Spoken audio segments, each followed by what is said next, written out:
დღევანდელი გადასახედიდან წარმოიდგინეთ მიწევს საუბარი, როცა ამ წამსაც 12 ადამიანი დაიჭერეს დააკავეს. 35-ია უკვე მათი რაოდენობა. მე როგორც ადამიანი, რომელსაც რაღაც საჯარო სივრცეს მithობენ, მე მეტი პასუხისმგებლობა ამიღო.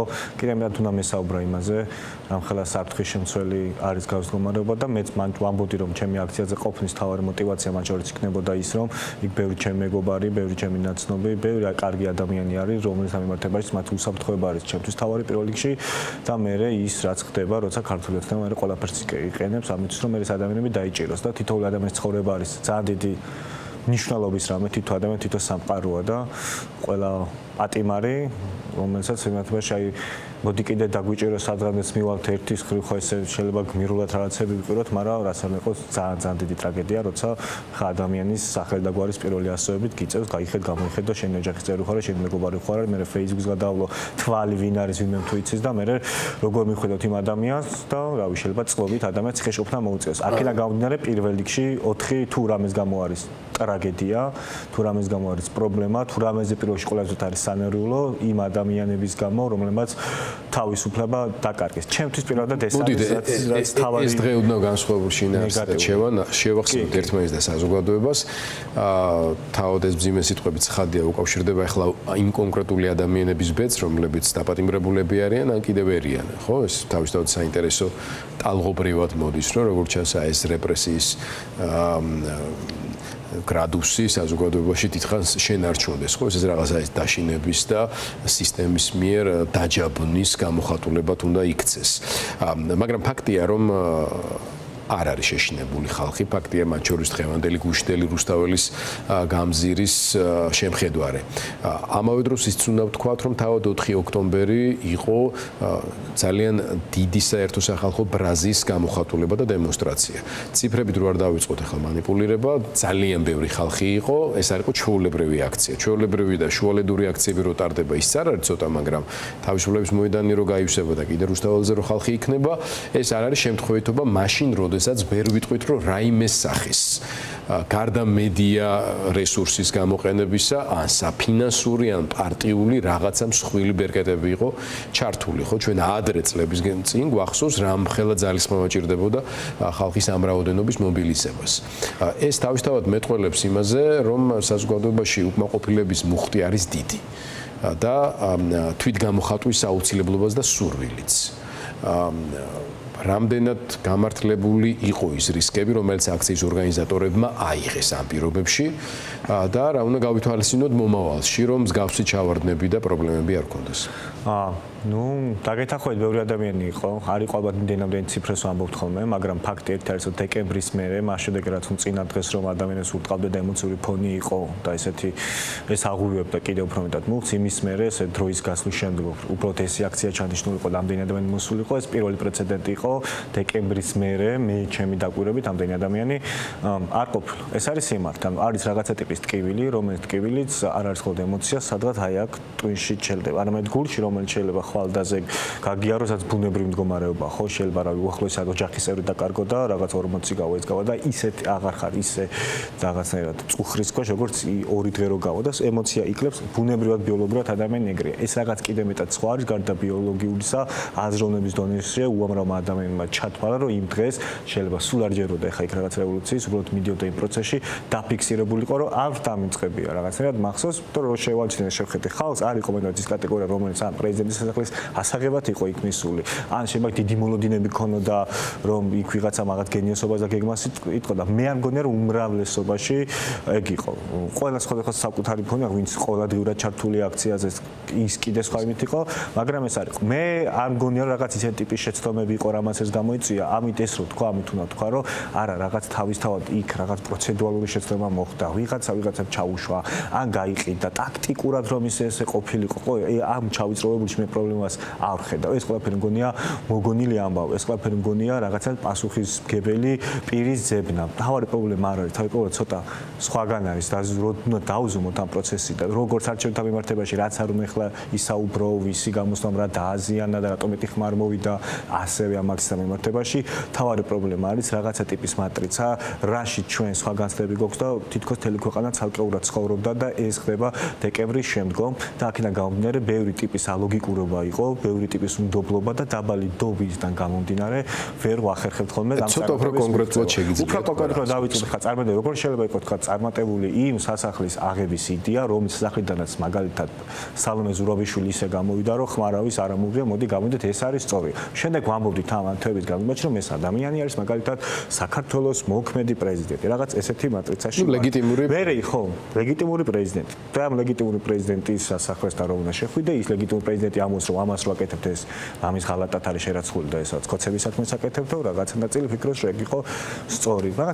რაღაც ხო იქვე რაღაცა ტყუილი გამოვლინდა. ტყუილის გამოვლინება არის ხოლმე და მუდმლობის ნაწილია, მთელი პოლიტიკური სპექტრთან დააკარავს, როცა არანაირი შეცდომის აღიარებაზე ისიც არ მიდის, როცა შიშებით იმართება ყველაფერს, რომ რაღაც მომენტში ვიღაც შეიძლება გავაკრიტიკო, მოღალატეობრივი მეგონოს ის აზრი, მაგრამ ის აზრი ახლა მე პოპულარული გახდება, ცოტა უკან დავიხიო. მის პარტიაში მოხდა ეგეთი ხო, მაგალითად ნაციონალური მოძრაობის თავმჯდომარე იყო, რომელიცაც ამბობდა, რომ ეს რაღაც არ უნდა გაკეთდეს, ეს შარის მომტანია, მაგრამ ეს შელი პარტია იყო ამის დამოწმებული, რომ კი ეს უნდა მოხდეს.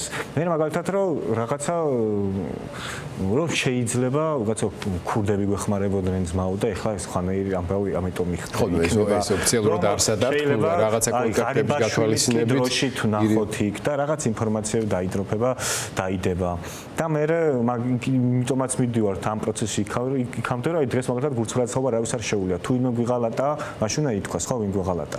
რა არის მან საღალატო, რა ადგილზე უნდა იღალატა ვინმეს რომ ის დღეს სხვანაირად გამოვიდა. ან ისე ისეთმა კაცმა გვიღალატა, რომელზეც თქვა რომ ამან ვიღალატო, სამარცხვინო მაგის თქმა, იმიტომ რომ მაგასთან რას გათანაშრომლები და რა მოლოდინები ქონდა. ზოგადად ამ პროცესის განმავლობაში უფრო მეტად მიმდინარეობდა რაღაცნაირად დაგიჟების პროცესი, როცა შეხედა ადამიანთა რამდენად ემოციური ფონი არის, რამდენად რთული გადასახარჯე ის რომ ეხლა სისტემას დღეს და ხვალ ესე ვერ ვერევით, რაღაცნაირად მარტივ ვაჭრობა მიდის ხოლმე რომ ყველა პოლიტიკოსის კარგ საქმეთ მიიჩნევა რომ მე დღესვე ნარკოტიკით მოგაწოდე რაღაცის, რაც დიდ სიმშვიდეს მოგიტანს დღეს და ახლა მე რაღაც ბევრი ლაიქი მექნება, ვიღაცას მომეწონები, მაგრამ არაფერი რაც ეგიდელზე იქნება, ამაზე არ მიდის საუბარი. ჩემი აზრით, თავი პრობლემა არის ეს დობის ნაკლებობა, დობის დეფიციტი, რაც წლობით რაღაცის კეთებებმა გამოიწვია. როცა ეს დობის დეფიციტი არსებობს, მე შენს ნათქვამი, საიდანაც არ უნდა მიმართო, რაც ამ კამპანია აწარმოო, რომ მოდი არჩევნებში გავიდეთ, მაგიტომ ამჯეროდა რომ არჩევნების მოგება უკვე შეუძლებელი იყო. მას შემდეგ როცა შენ წინა არჩევნებზე 8 საათამდე ხალხს უთხარი, ყველაფერი მაგრადენის, ყველაფერი კარგადაა, შენ თითოხმასაც მნიშვნელობა აქვს, ტაში დაუკარით, აღნიშნეთ და მე 15 წუთში გაურკვევლად გითხარი რა ყველაფერი დამთავრდა, უიგაგვიყალბეს და ახსნა არ მოყვა და მე ამას ბოდიში არ მოყვა და გადააზრება არ მოხდა და ბოდიშის გარეშე გავაგზავნე ცხოვრება პოლიტიკურ ასპექტმა.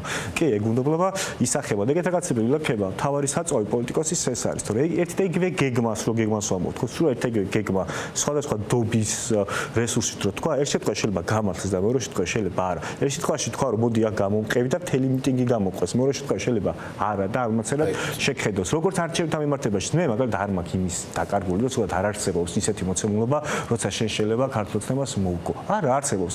როგორც შენ ქუჩიდან შეიძლება რომელია და როგორია. როდესაც შენ გაქვს იმ ხელა ტიპის უპირატესობა, როცა მთელ ქალაქში სუნი ტრიალებს, რომ შენ ხარ მოგებული და ვერც ერთი ადამიანი ვერ დაშანტაჟდება, ვერც ერთი ადამიანი საქართველოს ეს გამოცდილება აქვს. კი, როცა რევოლუცია ხდება ადამიანების ტვინებში იმ დონეზე, რომ იხდის იცის რომ დღეს ვინც მას აშინებს, დღეს ვინც მის ხმას ყიდულობს, დღეს ვინც მას ეუბნება რომ იმას დაგიჭერა მას გიზავ, ხვალ არ იქნება და ეს ჯერა და შენ ის თავისუფლდება და რაც არ უნდა იქ გაჟონოს იმასთან ზად არის მოხაზოს ამ და ამ გზით შეცვალოს ხელისუფლება. ამ ხელა უპირატესობა იგრძნობა ან ერთი და მეორე სქრითა როცა ქუჩის აქცია და როცა მართლა 300,000 ადამიანი რო გამორაცვეს, აი მართლა 300,000 რო არის, იმდენ ადამიანი რომ მართლა რო გამოვა და გეცოდინება რომ ეგ გამოდის და წმენა კონკრეტული ადამიანების მათ შორის დიდიასთან ერთად, აი ეგეც მოიტან გასაგებია. რა ფაქტორებმა შეიძლება შექმნას მასობრივად ასეთი განწყობა, რომ მასობრივად ამდენი უკმაყოფილო ადამიანის პოლიტიკურ პროცესში ჩართვა მიხი ბატონო. პირველ რიგში უნდა დავიწყოთ მეტად კონცენტრირება ადამიანზე, თითო ადამიანზე და აქედან ამოვიდეს და არსებული და მოქმედი პარტიების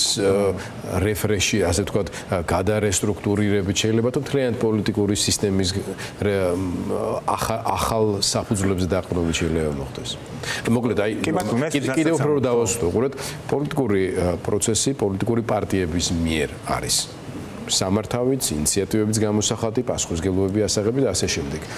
თუმცა დგება მომენტი, როცა თავად ავტორიტარულ სისტემაში პოლიტიკური პარტიები იმდენად სუსტებიან, ან მათი დისკრედიტირება ხდება, ან მარტივად რომ ავიღოთ დღევანდელი მოცემულობა, თავებს ასე ვთქვათ აჭრიან იმ გაგებით, რომ ციხეებში დაამწყდებენ. ბევრი სხვადასხვა სუბიექტური თუ ობიექტური ფაქტორია, ხო? ან ძალიან ბევრჯერ წააგეს და ამიტომ ძალიან რთულია თავიდან დობის დაბრუნება. ან საკონსტიტუციო სასამართლო აგრძელავს საერთოდ რაღაცა რიგს პოლიტიკური პარტიებისა რომ იარსებოს.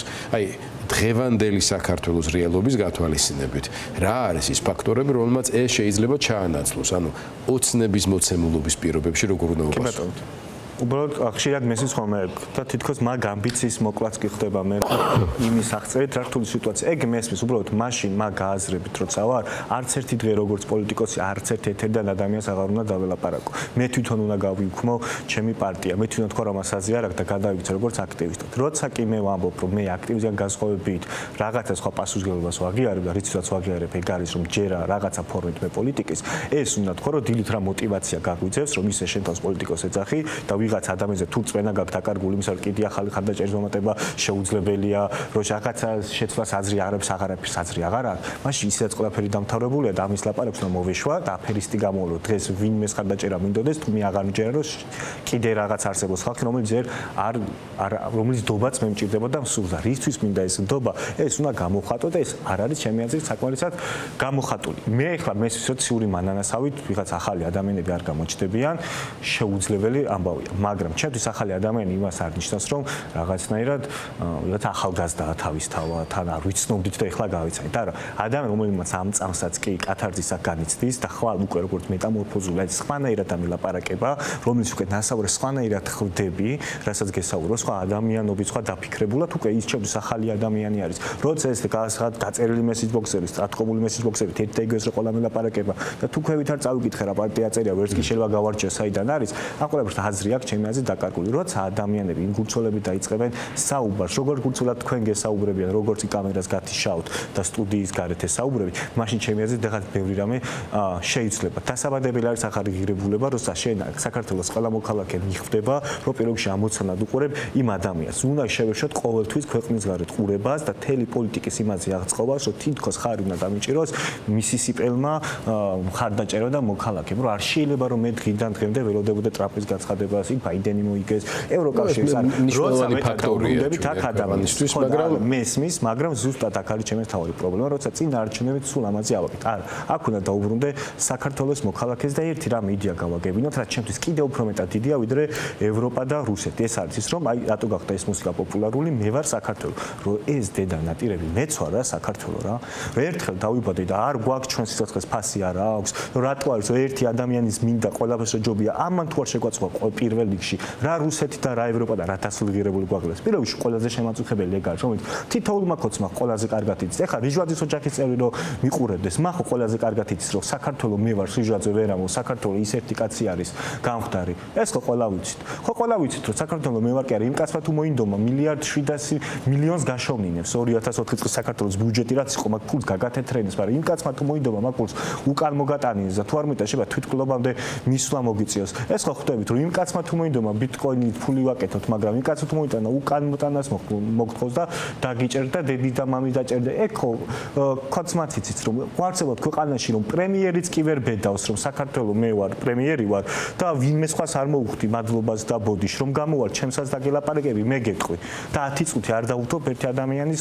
ხო ხვდები, მე ხო ყველაზე მეტ ხო ეს ახალგაზრდა რამ გააგზავნა, ბიძინა ივანიშვილო გამოვიდა, ეს რუსულ კანონში რა წერია, ყველასაც არ გვაინტერესებს, იცი რა იყო მშული კაცმა გითხრა საქართველოს მე ვარო და ამან შეგვაწუხო და თქვენ არაო, რომ მე გემაიმუნებითო. როცა მე გადავწყვიტა ამ კანონს უკან გავიტან და თქვენ წახვალ სახში და ამით დაგლითო. მე უკან შემოგიდო, როცა მე დავინახე ადამიანი ამ ცინიზმით დამელაპარაკა და ეს საკმაძა მომენტი იყო მისიის გამოსვლა, დიდი მიტინგი რო ქონა, ტაშირო დინამიკისგან ჩაწერილი. კი ჩვენ რაღაცები ვიღლიცეთ, მაგრამ მათ მოხდა სინამდვილეში თავარი გარდატეხა, როცა ამ ადამიანმა გითხრა, როცა მას უნდოდა მზად იყო ერთი დარეკვით, მაგალითად გახარია პრემიერ-მინისტრად დაენიშნა, როცა მას ესე უნდოდა და უნდოდა ევროპელებისთვის ესეა უნდა. თუ დიპ სტეიტისთვის სიამონება უნდოდა მზად იყო, მაგრამ მაგრამ თუ deep state-ი მის ფულს გააჩერებდა, მე არა, deep state-ი თავარი მტერი გახდებოდა და სად არის მისი სახელით აქ ახალგაზრდები იქცევა. თუ იმ ერთმა კაცმა მოინდომა აქციაზე ყოფ ახალგაზრდას, მაგალითად გელა ხასაია სულად აბსურდულად წლებით დაიჭერს, მაგრამ მეორე ახალგაზრდა, რომელიც მას გაურიგდება და ბიზნესს თავს მოაწონებს, აგერი ხალხი საკრებულო რო იქნება თბილისში, დეპუტატად იქნება ერთი ახალგაზრდა ბიჭი, რომელიც აქამდე აქციაზე დადიოდა. რატო? იმიტომ რომ მაგაც ერთი რამე აღიარა, რომ საქართველოს ის კი არ იყოს, საქართველოს ბიძინა იყოს. და ყველა ხვდებით ხა დღეს ვთქვა, რომ საქართველოს ჩვენ არ ვართ მარტო შენ ხარ. რაღაცა ისქნებოდა, ამიტომ თუ რამე მინდა ადამიანს პირველ რიგში გავაგინო, თუ რაშიც ერთობას უგზნობ ყველა სხვასთან, ვინც აქეთ ვართ, რომელიც შეიძლება მაგას ლიბერტარიანელი არ იყოს, რაღაცა ლიბერალი არ იყოს, ან კონსერვატორი, ის მაგრამ თავად იდეა ხარაც ახლა მაქვს, რომ ყველა უნდა ვიცნოთ, რომ მე ვარ რაღაც ჩემი ინდივიდუში არ მოგწოდე, არ იყო გადარულებული. ჩემი საქართველოს ხომ მაქვს, რომელიც ასოცირდება ჩემ ოჯახთან, ჩემ ღირებულებებთან, ჩემ რაღაც მიზნებთან, რაღაცა რომ მინდა რაღაც ვისწავლო, შევიმეცნო, სხვას გაუზიარო, ამ კონფლიქტიდან და ომიდან გამოვიდეთ, იმიტომ რომ მე ვარ და მიყვარს ეს ქვეყანა და ჯერ პირველ რიგში აქედან ამოვდივარ და მე მინდა რომ ეს ქვეყანა ევროპაში წავა, რაღაცა მეტად ამერიკასა და ეგ ჩვენი გადასაწყვეტია. ჯერ ეს უნდა დავიბრუნო რომ მე ვარ საქართველოს, მეც ვარ ბიძინა რა და ეს უნდა ამ შეგვაწუხოს ყველაზე მეტად.